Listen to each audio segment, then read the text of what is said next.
Hey, chapitre 15. Chapitre 15. Le mec, il sait plus lire les chiffres romains. Chapitre XV. Chapitre 15. Résumé du chapitre XIV. Duncan s'est transformé à cause de ces stimulations à répétition du cerveau avec la machine d'Andromeda Jones en, en récepteur, en récepteur radio et en récepteur d'ondes télévisuelles.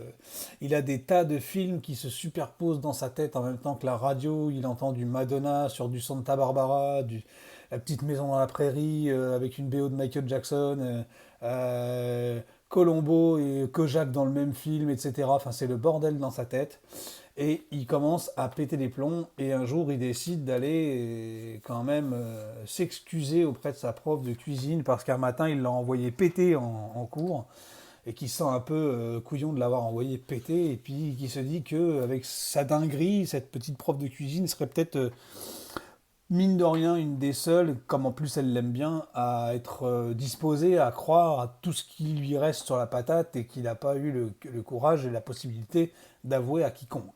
Il a même tenté d'envoyer un message écrit à Suzanne. Il lui a laissé un petit mot dans son casier, malheureusement, en lui disant qu'il aimerait discuter avec elle le soir même. Malheureusement, ce jour-là, elle est malade, donc il décide de se tourner vers la prof de cuisine parce qu'il a un bon feeling, qu'il l'aime bien, etc.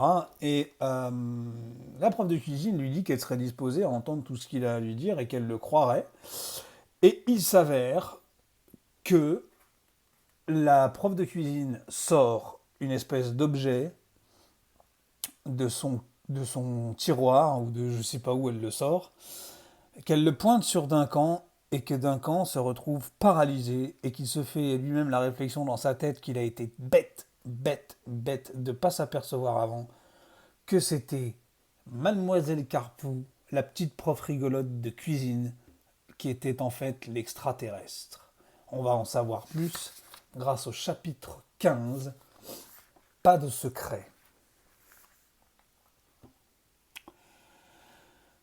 Donc la prof dans le chapitre précédent commence, à la fin du chapitre précédent, commence à enlever son masque.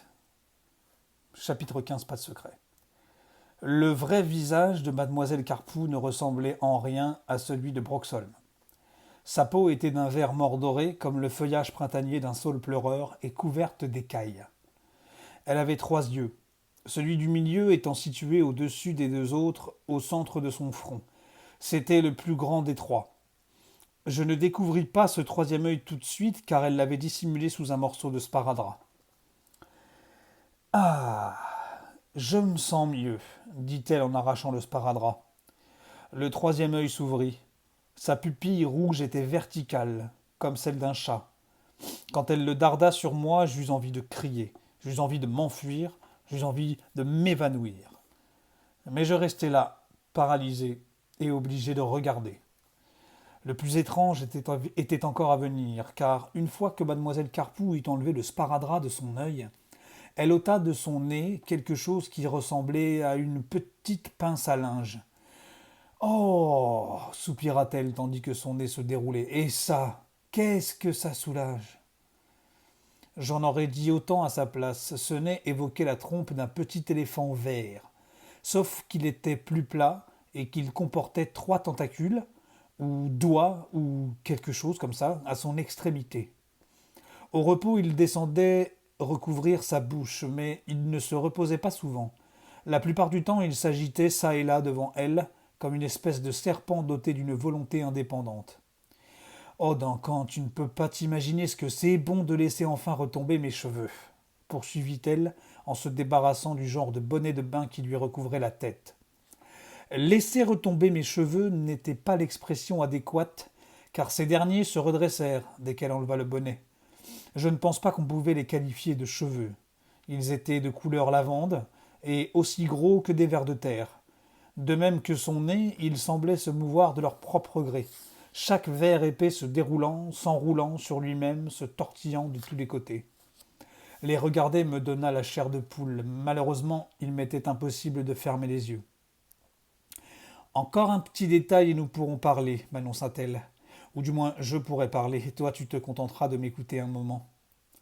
Elle ouvrit le réfrigérateur et y prit la boîte Tupperware que je connaissais bien.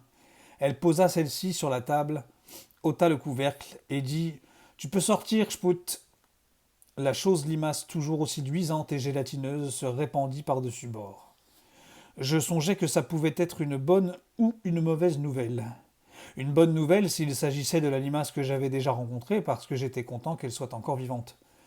Une mauvaise nouvelle s'il s'agissait en revanche du casse-croûte de mademoiselle Carpoux, parce que je n'avais vraiment pas envie de la voir avaler cette créature.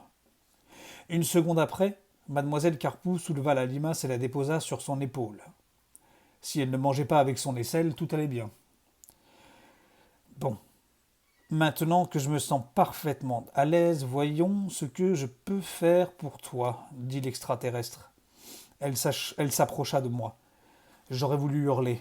Hélas, j'étais toujours paralysé. Mes yeux ne réussirent même pas à s'agrandir de frayeur en dépit de leurs efforts. L'extraterrestre m'effleura le front de sa bizarre cuillère en bois. Elle appuya légèrement et je basculai en arrière. Je crus cependant un bref instant qu'elle voulait me faire tomber, mais je ne descendis pas jusqu'au sol. Mon front restait rivé à la cuillère. Elle fit pivoter celle-ci à 2 reprises et mon corps se trouva bientôt soulevé dans les airs à l'horizontale. Je flottais, comme un ballon, à 1 mètre au-dessus du sol.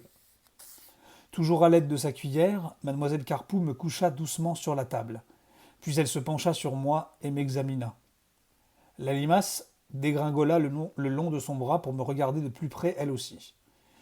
C'était déjà assez pénible de voir les 3 yeux de l'extraterrestre plongés dans les 2 miens, mais lorsque son nez se mit à m'examiner à son tour, me palpant et me tripotant le visage, j'eus vraiment envie de crier, notamment quand un de ses tentacules verts pénétra dans mon oreille droite.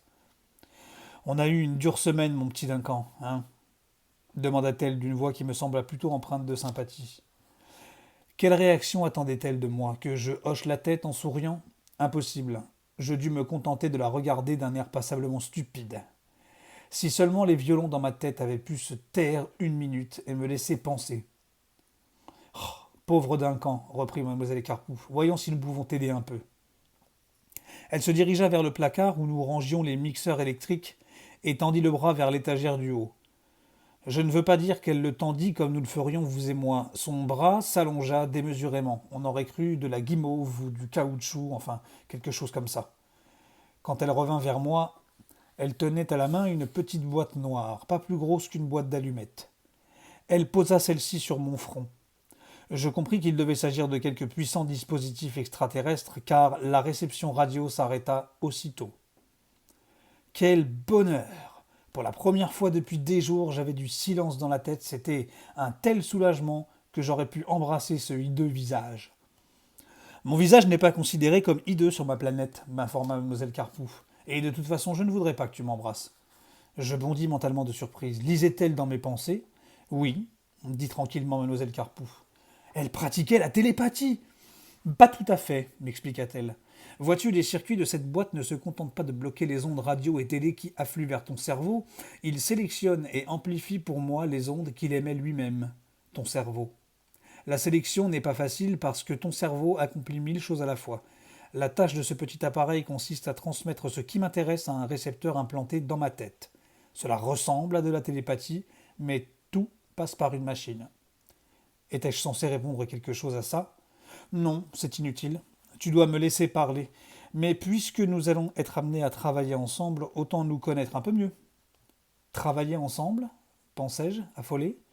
L'extraterrestre sourit. J'ai besoin de ton cerveau, dit-elle aimablement, juste avant de m'anesthésier. À plus.